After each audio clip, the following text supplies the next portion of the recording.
Hezbollah ने 50,000 rocket तैनात कर दिए। 50,000 इजराइल के साथ बॉर्डर पर 50,000 रॉकेट्स की तैनाती की गई है।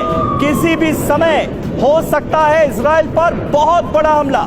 सूत्रों के हवाले से ये बहुत बड़ी खबर सामने आ रही है। किसी भी वक्त बड़ा अटैक हो सकता है इजराइल के ऊपर। बॉर्डर पर 50,000 रॉकेट्स की तैनाती कर दी गई है हिजबुल्लाह की तरफ से, यानी लेबनान की तरफ से ये बड़े हमले अंजाम दिए जाएंगे, इसकी तैयारी नजर आ रही है। और हिजबुल्लाह को सपोर्ट किसका हासिल है? ईरान का।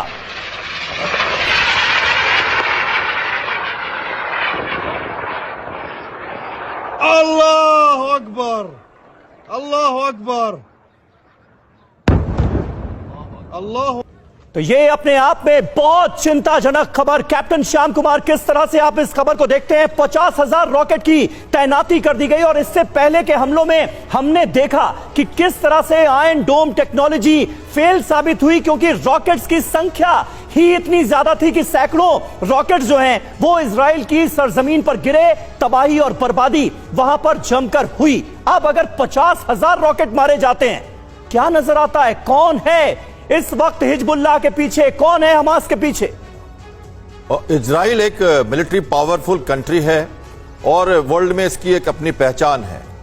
इस पहचान के साथ हम इजराइल की जो ये कल की घटना और आज की जो घटना है, जिसमें लेबनान की तरफ से भी हम अटैक देख रहे हैं, ये काफी सरप्राइजिंग है। और इजराइल का इस तरह से अनगार्डेड होना, इंटेलिजेंस फेल्यूर हुआ या क्या हुआ, या उनकी अंदरूनी व्यवस्था के ऊपर प्रश्न है, ये एक सोचने वाली बात है। जहां तक लेबनान की बात कह रहे हैं हम, तो नॉर्दर्न फ्लैंक से, जब सदर्न फ्लैंक से गाजा स्ट्रिप से अटैक हमास ने किया है जो अनप्रोवोक्ड है, और दूसरी तरफ नॉर्थ से लेबनान का फिर से वापस अटैक करना, इस तरह की जो दरार अब पड़ गई है, इससे अपना भी जो कॉरिडोर है, India middle east Europe corridor जो बन रहा है हाइफा में, जहाँ पे बहुत बड़ा एक अड्डा बनने वाला था, वो अब उसके ऊपर भी मुश्किल हो जाएगा कार्रवाई करना। नंबर एक। नंबर दो, जिस प्रकार से अब सऊदी अरेबिया और इजराइल को उम्मीद की जा रही थी नज़दीकी से कि मिडल ईस्ट में थोड़ा बहुत शांति होगी, वो शांति भंग हो गई। और दूसरा, इसके तीसरी बड़ी बात जो है, क्योंकि चीन जो है जिसने सऊदी अरेबिया और ईरान को नज़दीक लाया, ईरान और हिजबुल्लाह के साथ इजराइल के बरकरार खड़ा है, तो मुझे लगता है ऐसे एक नए माहौल है जिसमें सिर्फ अब चीन का भी अगर आप देखें तो फायदा ही फायदा। मैं यही पूछूंगी प्रोफेसर अमिताभ, चीन क्या करेगा? अब कहाँ जाएगा चीन? और अमेरिका अब कैसे इसे टैकल करेगा?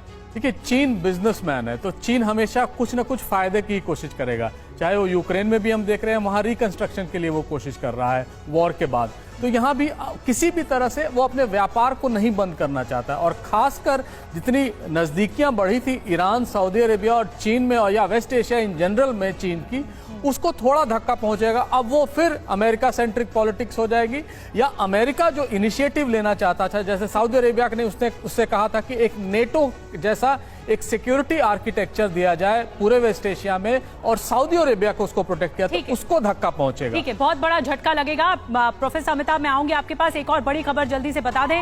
लगातार ब्रेकिंग न्यूज आ रही है इस वॉर से जुड़ी हुई। इजरायली नेवी का बड़ा दावा सामने आया है। 5 फिलिस्तीनियों को मार गिराने का दावा किया गया है। इजरायली नेवी की तरफ से 5 फिलिस्तीनियों को बताया जा रहा है, मार गिराने का दावा किया जा रहा है। जिकिम बीच पर मारे गए 5 फिलिस्तीनी, ये कहा जा रहा है इजरायली सेना की तरफ से। तो ये भीषण युद्ध अब समंदर तक पहुंच चुका है और समंदर से लड़ाई लड़ी जा रही है। TV9 भारतवर्ष पर एक्सक्लूसिव तस्वीरें आपको लगातार हम दिखा रहे हैं इस वॉर जोन से जुड़ी हुई।